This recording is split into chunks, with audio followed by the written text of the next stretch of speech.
जीवन का मैंने सौंप दिया सब भार तुम्हारे हाथों में। उद्धार पतन अब मेरा है सरकार तुम्हारे हाथों में। जीवन का मैंने सौंप दिया सब भार तुम्हारे हाथों में।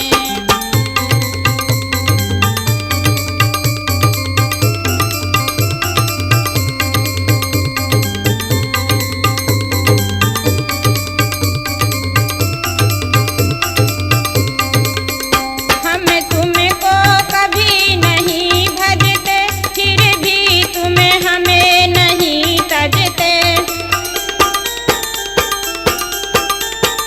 हम तुमको कभी नहीं भजते, फिर भी तुम हमें नहीं तजते।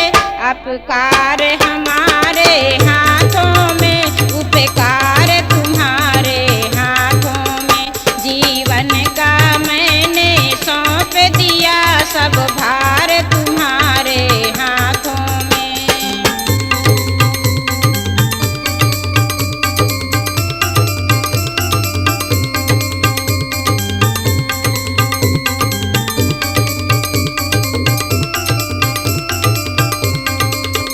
हम में तुम में है भेद यही, हम नर हैं तुम नारायण हो। हम में तुम में है भेद यही, हम नर हैं तुम नारायण हो। हम हैं संसार के हाथों में, संसार तुम्हारे हाथों में। जीवन का मैंने सौंप दिया सब भार तुम्हारे हाथों में।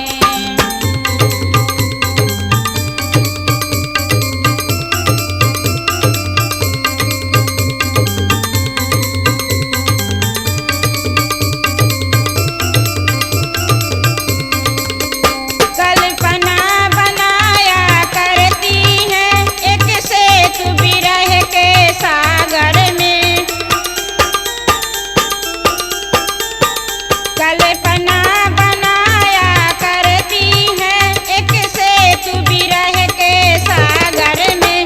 जिससे हमें उतरा करते हैं उस पार तुम्हारे हाथों में। जीवन का मैंने सौंप दिया सब भार तुम्हारे हाथों में। उद्धार पतन अब मेरा है सरकार तुम्हारे हाथों में। जीवन का मैंने सौंप दिया सब भार तुम्हारे हाथों में। जीवन का मैंने सौंप दिया सब भार तुम्हारे हाथों में।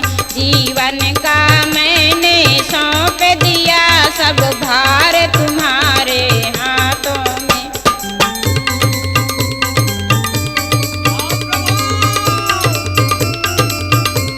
जय हो।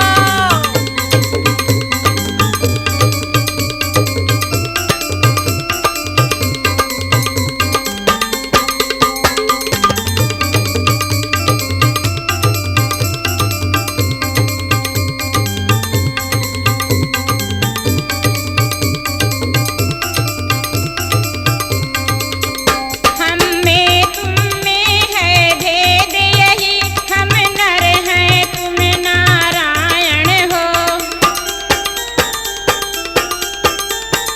हम में तुम में है भेद यही, हम नर हैं तुम नारायण हो। हम हैं संसार के हाथों में, संसार तुम्हारे हाथों में। जीवन का मैंने सौंप दिया सब भार तुम्हारे हाथों में।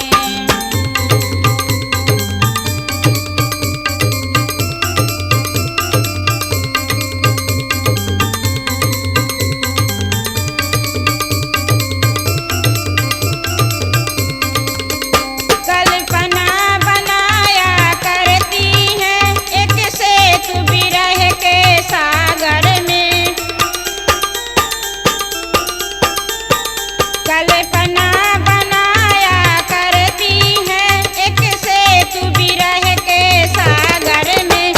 जिससे हमें